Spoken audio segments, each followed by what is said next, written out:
నమస్కారం, RBN news కి స్వాగతం. హెడ్లైన్ చూద్దాం.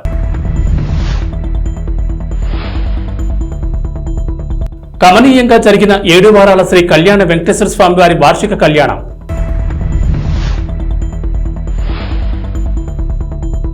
బీజేపీ 44వ ఆవిర్భావ దినోత్సవ వేడుకలు.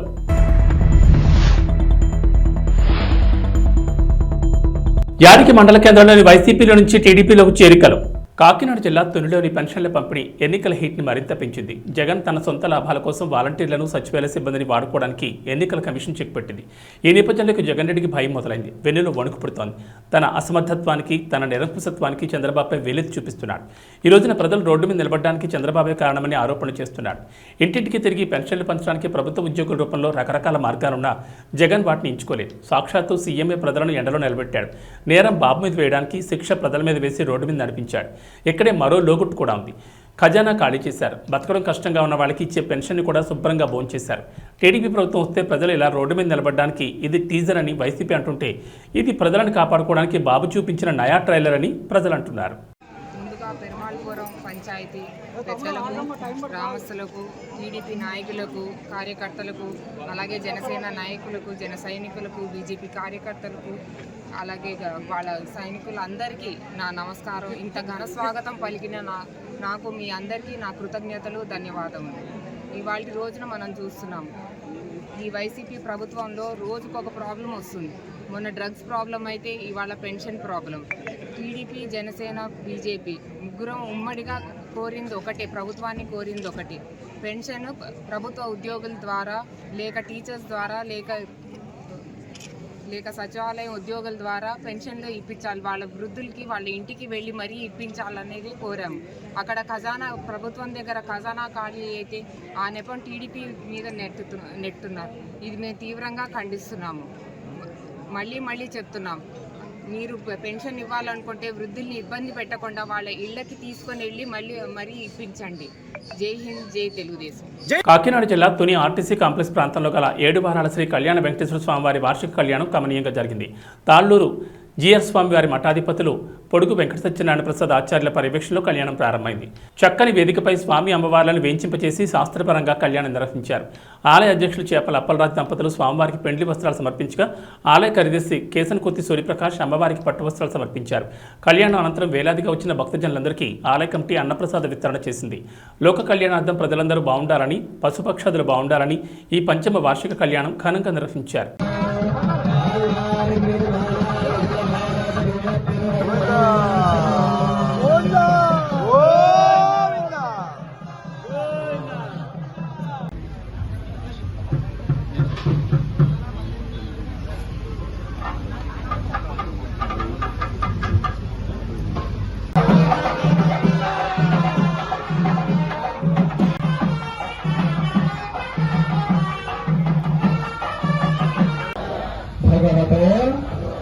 వెంకటనాథాయ నమః. అంటే మనుషుల యొక్క వివాహం చేస్తే ఇక్కడంతా ఏం చేస్తాం, అబ్బాయికి అమ్మాయికి మధ్యలో తిరుగుతారు. కానీ ఇక్కడ మాత్రమే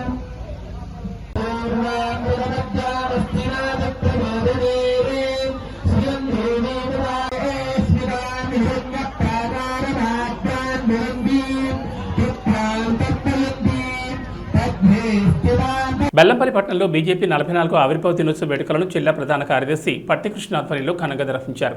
పట్టణ అధ్యక్షురాలు దారా కళ్యాణి బీజేపీ పార్టీ జెండాను ఆవిష్కరించారు. ఈ సందర్భంగా పలువురు మాట్లాడుతూ, దేశంలో నరేంద్ర మోడీ చేసిన అభివృద్ధి సంక్షేమ కార్యక్రమాలకు ఆకర్షితులై చాలా మంది పార్టీలో చేరడం జరిగిందన్నారు. రాబోయే లోక్సభ ఎన్నికల్లో పెద్దపల్లి పార్లమెంట్ అభ్యర్థి గోమాత శ్రీనివాస్ని అత్యధిక మెజార్టీతో గెలిపించుకోవాల్సిన బాధ్యత ప్రతి ఒక్క నాయకులు, కార్యకర్తలపై ఉందన్నారు. లోక్సభ ఎన్నికల్లో 400 పైగా సీట్లు గెలుస్తామని ధీమా వ్యక్తం చేశారు. ఈ కార్యక్రమంలో నాయకులు, కార్యకర్తలు పాల్గొన్నారు.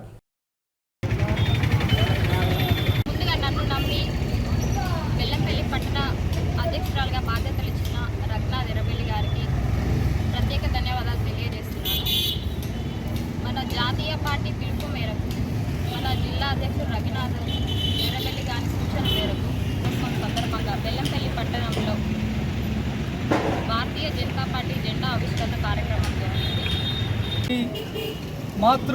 మాతృ సంస్థ అయిన జనసంఘ్ 1982 శ్యామాప్రసాద్ ముఖర్జీ గారితో ఆవిర్భావం చెంది 1980లో భారతీయ జనతా పార్టీగా అంత్యోదయ అనే సిద్ధాంతం ఆధారంగా ఏదైతే కేంద్ర ఫలాలు అట్టడుగు వర్గాలకు చెందాలే ప్రతి ఒక్కరికి అనే ఉద్దేశంతో దేశం first, person next, party next, person last అనే సిద్ధాంతాన్ని ముందుకు తీసుకెళ్తూ ప్రపంచంలోనే భారతదేశం విశ్వగురువుగా అవ్వాలని ఒక సిద్ధాంతం పెట్టుకొని భారతీయ జనతా పార్టీ ఏర్పడడం జరిగింది. ఈరోజు భారతీయ జనతా పార్టీ ఒకప్పుడు 3 సీట్ల నుంచి 337 సీట్లకు ఎదగడం జరిగింది. ప్రపంచంలోనే అతిపెద్ద లార్జెస్ట్ పార్టీగా భారతీయ జనతా పార్టీ ఈరోజు భారతదేశంలో కొనసాగుతుంది. రానున్న ఎలక్షన్లో భారతీయ జనతా పార్టీ ఖచ్చితంగా 400 సీట్లు గెలుస్తుందని మేము నమ్ముతున్నాము. మేము సగర్వంగా చెప్పుకుంటున్నాము. ఎందుకంటే నరేంద్ర మోదీ గారు భారతదేశానికి అందించిన సేవలు కానీ, అభివృద్ధి కానీ ప్రతి ఒక్క పేద అట్టడుగు వర్గాల్లో ఉన్న దళితులు, బీసీ వర్గాలు ప్రతి ఒక్కరు గుర్తించి ఈరోజు భారతదేశాన్ని భారతీయ జనతా పార్టీ ఖచ్చితంగా ఉండాలని చెప్పేసి గుర్తిస్తున్నారు. అలాగే మన పెద్దపల్లి పార్లమెంట్లో మా బీజేపీ అభ్యర్థి గోమాస శ్రీనివాస్ గారిని కూడా ఖచ్చితంగా భారీ మెజార్టీతోని గెలిపించుకొని పార్లమెంట్కి పంపిస్తారు. ఈరోజు నరేంద్ర మోదీ గారి అభివృద్ధి కార్యక్రమాల్ని చూసి మన మంచిర్యాల జిల్లా అధ్యక్షులు పోరాటాన్ని, అలాగే పార్టీ అభివృద్ధిని చూసి చాలామంది పార్టీలో చేరడం జరుగుతుంది. అలాగే ఈరోజు బెల్లంపల్లి పట్టణంలో సుమారు ఒక 10 మంది ఈరోజు పార్టీ ఆవిర్భావం సందర్భంగా పార్టీలో జాయిన్ అవ్వడం జరిగింది. వాళ్ళందరికీ స్వాగతం తెలియజేస్తూ వాళ్ళు ఖచ్చితంగా పార్టీ కోసం పనిచేస్తారని ఆశిస్తూ సెలవు తీసుకుంటున్నాను. భారత్ మాతాకి. విద్య ద్వారా ఉన్నత శిఖరాలను అధిరోహించవచ్చునని మాజీ ఉప ప్రధాని బాబు జగజ్జీవన్ రామ్ నిరూపించారని దివి మార్కెట్ కమిటీ చైర్మన్ కొక్కిలిగడ్డ వీర వెంకటేశ్వర అన్నారు. చల్లపల్లి మండలంలోని రామానగరంలో జగజ్జీవన్ రామ్ జయంతి కార్యక్రమం నిర్వహించారు. రామానగరం ఎస్సీ కాలనీ యువత ఆధ్వర్యంలో నిర్వహించిన ఈ కార్యక్రమంలో జగజ్జీవన్ రామ్ విగ్రహానికి వెంకటేశ్వర పూలమాలతో నివాళులర్పించారు. అనంతరం కేక్ కట్ చేశారు. ఈ కార్యక్రమంలో నాయకులు పాల్గొన్నారు. ఇక్కడికి వచ్చినటువంటి మాదిగ జాతి బిడ్డలకు, అలాగే మీడియా మిత్రులకు నా యొక్క ఉద్యమ నమస్కారాలు.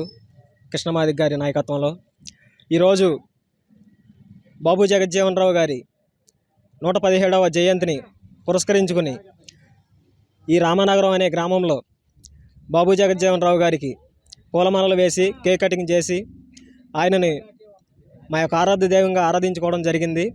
ప్రతి ఒక్క సంవత్సరం ఇలాగే జరుపుకుని ఆయన యొక్క అస్తిత్వాన్ని మేము కాపాడుకుని ఆయన మాకు చేసినట్టు మేలుల్ని మేము గుర్తు చేసుకుంటూ ఆయనని పురస్కరించుకుంటూ ముందుకు వెళ్తామని కృష్ణా జిల్లా ఎంఆర్పిఎస్ కమిటీ తరఫున మనవి చేసుకుంటూ నాకు ఈ అవకాశం ఇచ్చినటువంటి ప్రతి ఒక్కరికి ధన్యవాదాలు. రామానగరంలో బాబు జగజ్జీవన్ రావు గారి జయంతి జరుపుకోవడం చాలా శుభపరిణామం. భారతదేశ చరిత్రలో ఆయన ఒక స్వర్ణ అధ్యాయము. ఆయన ప్రధానమంత్రి కావలసిన వాడు ఉప ప్రధానిగా చేయాల్సి వచ్చింది. ఆయన ఎంతో రాజనీతిజ్ఞుడు. రాజ్యాంగాన్ని బాబు సాహెబ్ గారు రాస్తే దాన్ని అమలుపరచడంలో బాబు జగజ్జీవన్ రావు గారి పాత్ర ఎంతైనా ఉంది. ఆయన ఏ పదవి చేసినా ఆ పదవికి వన్ని తీసుకొచ్చారు. ఎందుకంటే ఆయన విద్యా విధానం చూసుకుంటే చాలా కష్టపడి నిరుపేద కుటుంబం నుంచి ఉన్నత శిఖరాలకు ఎదిగాడంటే ఆయన గొప్ప చదువుకుని భారతదేశంలో మాది కులంలో అంత గొప్ప నాయకుడు అవడం ఆయన ఒక్కడికే చెల్లుబాటు అయింది. ఆయన చేస్తున్న గొప్ప గొప్ప కార్యక్రమాలు, ఆయన ఎక్కడో బీహార్ రాష్ట్రంలో జన్మించి ఇప్పుడు ఇక్కడ మనం ఇంత దూరంలో ఉన్నా కూడా ఆయన్ని చేస్తున్నామంటే అంత గొప్ప స్వాతంత్ర సమరయోధుడు ఆయన. రైల్వే మంత్రిగా ఉన్నప్పుడు ఎస్సీ బోర్డులో ఒక్క రైల్వే ఎంప్లాయీ కూడా ఉండేవాడు కాదు. బోర్డులో ఉన్న వాళ్ళే వాళ్ళ కులస్తుల్ని రిక్రూట్మెంట్ చేసుకునేవాళ్ళు. ఆయన రైల్వే మంత్రిగా వచ్చిన తర్వాత ఎస్సీలు నియమించి 4వ తరగతి ఉద్యోగులుగా ఉన్న వాళ్ళని ప్రమోషన్ లేకుండా ఉండేది. క్యాంటీన్లో కూడా ఉండేవి కాదు ఆ రోజుల్లో. ఆయన ఎస్సీ కులస్తుల్ని ప్రమోషన్లు ఇచ్చి పై స్థాయికి తీసుకొచ్చిన గొప్ప మహానుభావుడు. మనం ఆయన అడుగుజాడల్లో నడవాలి. ఎందుకంటే మనం చదువులో చాలా వెనకబడి ఉన్నాము. ఇప్పుడు తరం వాళ్ళు కొద్దిగా చదువుకుంటున్నారు. చదువుకుని మంచి ఉన్నత పదవులకు వెళ్తేనే మనం సంఘంలో మంచి గుర్తింపు ఉంటుంది, మనం ప్రజాసేవ చేస్తాము. అంతేకాకుండా ఇప్పుడు మనం దేవరకోటలో కూడా మనం విగ్రహం ప్రతిష్ట చేసాము. అక్కడ క్రిస్టియన్పేటలో కూడా నేను చేశాను.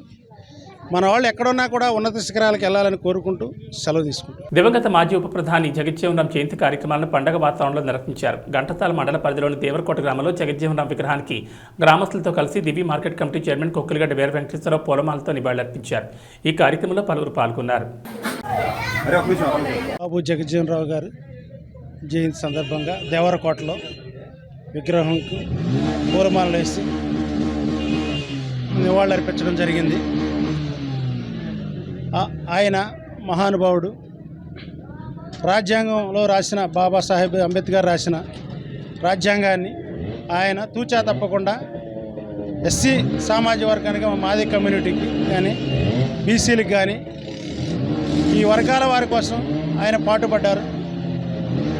ఆయన భారత ప్రధాని కావాల్సిన వాళ్ళు ఉప ప్రధానిగా మిగిలిపోయారు. ఆ రోజున అగ్రకుల వారు చేసిన కుట్ర వల్ల ఆయన ప్రధానమంత్రి కాలేకపోయారు. ఆయన పేద ప్రజల కోసం అహర్నిశలు కష్టపడి పనిచేశారు. ఆయన ఏ పదవిని అలంకరించినా ఆ పదవికి వన్నీ తెచ్చారు. భారతదేశంలో అనేక శాఖలు నిర్వహించారు. రైల్వే శాఖ నిర్వహించేటప్పుడు ఆ శాఖలో 4వ తరగతి ఎంప్లాయీస్ ఉండే ఎస్సీలే ఉండేవాళ్ళు. ఆ ఎస్సీలకి ప్రమోషన్ అనేది ఉండేది కాదు. 4వ తరగతి నుంచి ప్రమోషన్ అనేది చేయడం వల్ల ఆయన ప్రమోషన్ తీసుకొచ్చారు. ఆయన ద్వారానే ఆ ప్రమోషన్లో మంచి క్లర్క్ వరకు కూడా సూపరింటెండెంట్ వరకు వెళ్ళడానికి కూడా జరిగింది. అంతేకాకుండా రైల్వే బోర్డులో ఎస్సీ మెంబర్ అనేవాళ్ళు ఎవరు ఉండేవాళ్ళు కాదు. ఆయన వచ్చిన తర్వాత ఎస్సీ బోర్డు మెంబర్గా రిక్రూట్మెంట్ చేశారు ఎస్సీ వారిని. అంతేకాకుండా ఎస్సీలో క్యాంటీన్ విధానం కూడా ఉండేది. ఆ క్యాంటీన్ కూడా ఎస్సీలకి చేయడం జరిగింది. ఆయన టైంలోనే హరిత విప్లవం అనేది వచ్చింది. వ్యవసాయంలో కూడా అనేకమైన విప్లవాత్మక మార్పులు తీసుకొచ్చి పేద ప్రజల కోసం పాటుపడిన మహానుభావుడు. ఆయన విద్య ద్వారానే గొప్పవాడయ్యారు.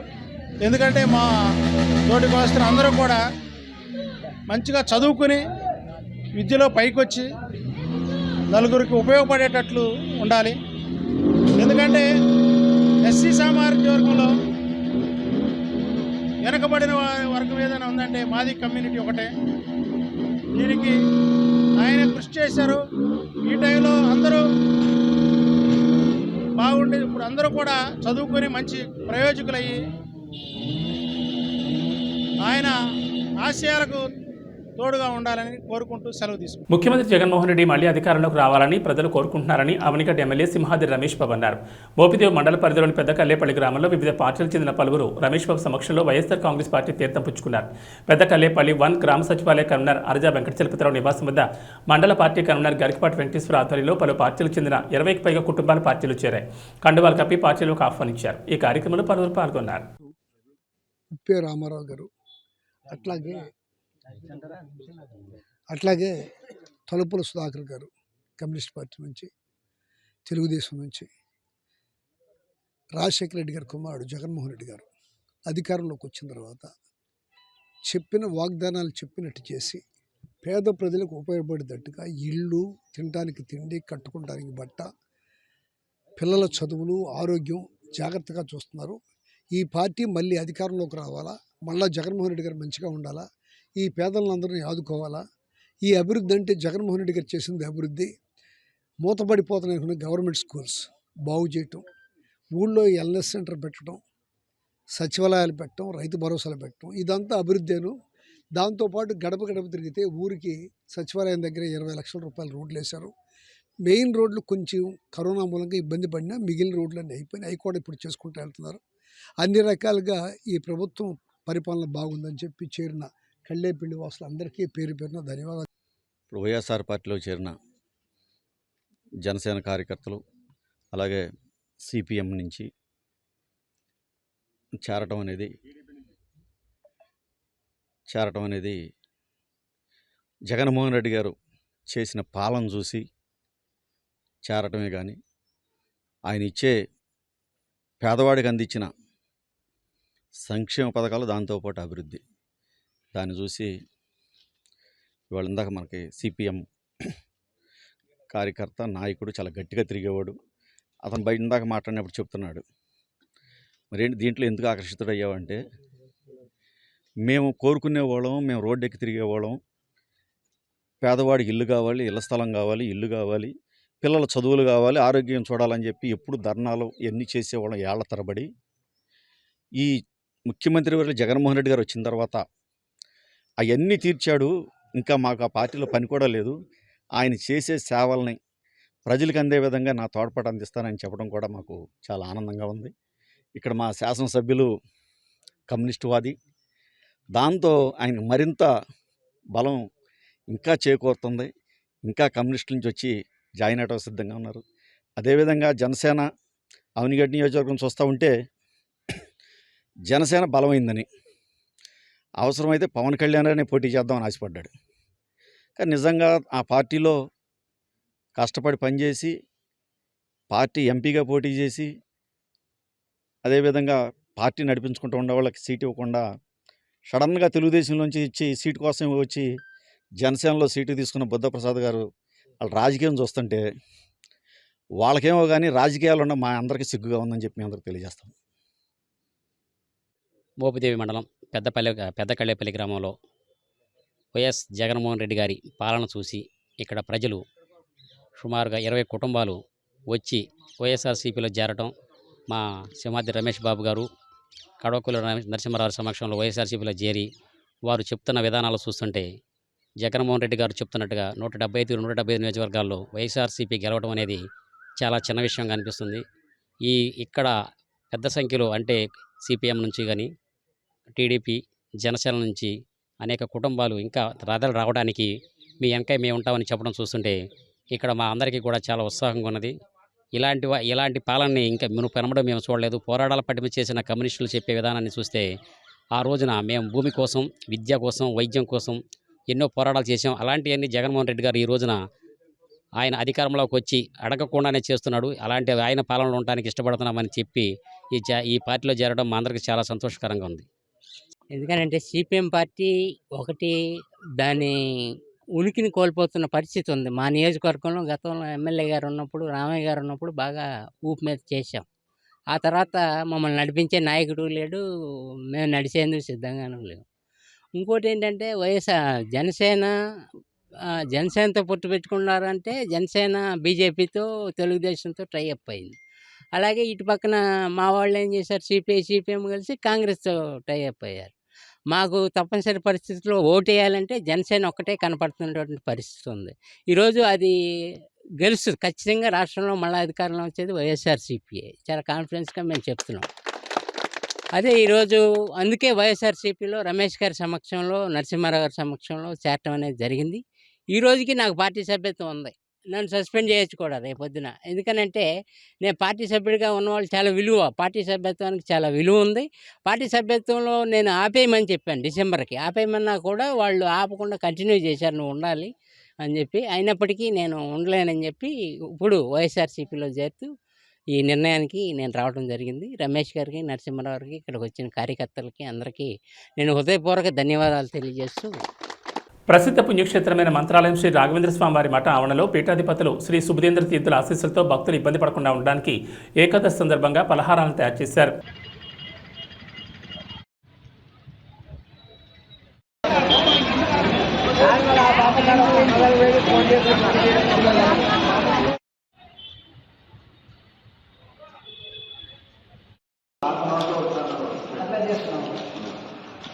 మంత్రాలయం ఎక్స్-జెడ్పీటీసీ మెంబర్ని.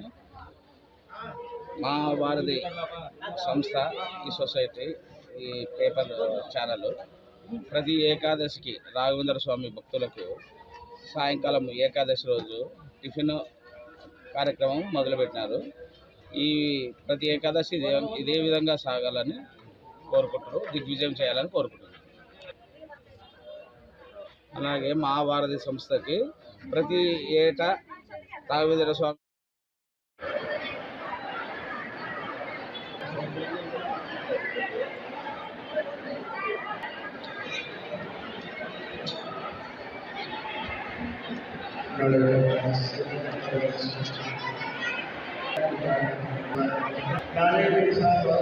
ప్రకాశం జిల్లా ఎర్రగొండపాలెంలోని జామియా మసీద్ వద్ద రంజాన్ మాసం సందర్భంగా నమాజ్ అనంతరం ఎర్రగొండపాలెం నియోజకవర్గ టీడీపీ కూటమి ఎమ్మెల్యే గూడూరి ఎరిక్షన్ బాబు టీడీపీ సీనియర్ నాయకులు కరచాలనం చేశారు.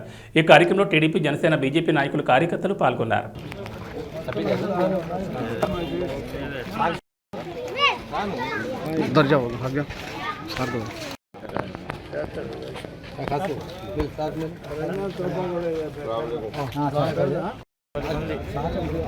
మిగతా వాళ్ళందరూ సరే వచ్చే తీసుకొచ్చే అమ్మా బడే పైకి చూస్తా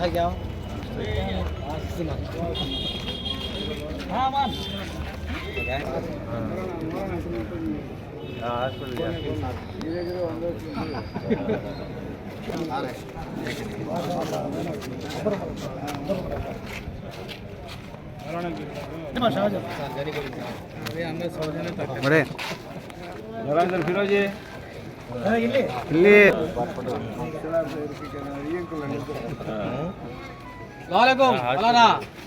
తిరుపతి జిల్లా నాయుడుపేట నందు బీజేపీ ఎంపీ అభ్యర్థి డాక్టర్ వరప్రసాద్ ఏఎంసీ గ్రౌండ్ నందు వాకింగ్ చేస్తున్న ప్రతి ఒక్కరిని ఆప్యాయంగా పలకరించి సూళ్లూరుపేట నియోజకవర్గానికి తాను చేసిన మేలును, భవిష్యత్తులో చేయబోయే మేలును వారికి వివరించారు. వారి వెంట నాయకులు ఉన్నారు. ఈ సందర్భంగా మాట్లాడుతూ, నేను తిరుపతి పార్లమెంట్ ఎంపీగా ఉన్నప్పుడు మన సూళ్లూరుపేట నియోజకవర్గానికి అనేక మంచి కార్యక్రమాలు చేశానని, అది మీ అందరికీ తెలుసని, భవిష్యత్తులో మీకు సేవ చేయడానికి నేను తిరిగి బీజేపీ తరఫున తిరుపతి పార్లమెంట్ నుంచి పోటీ చేస్తున్నానని అన్నారు. అదేవిధంగా సూళ్లూరుపేట నియోజకవర్గ తెలుగుదేశం పార్టీ నుంచి ఎమ్మెల్యే అభ్యర్థిగా డాక్టర్ నెలవల విజయశ్రీని మీరందరూ అత్యధిక మెజార్టీతో గెలిపించి ఆశీర్వదించాలని కోరారు.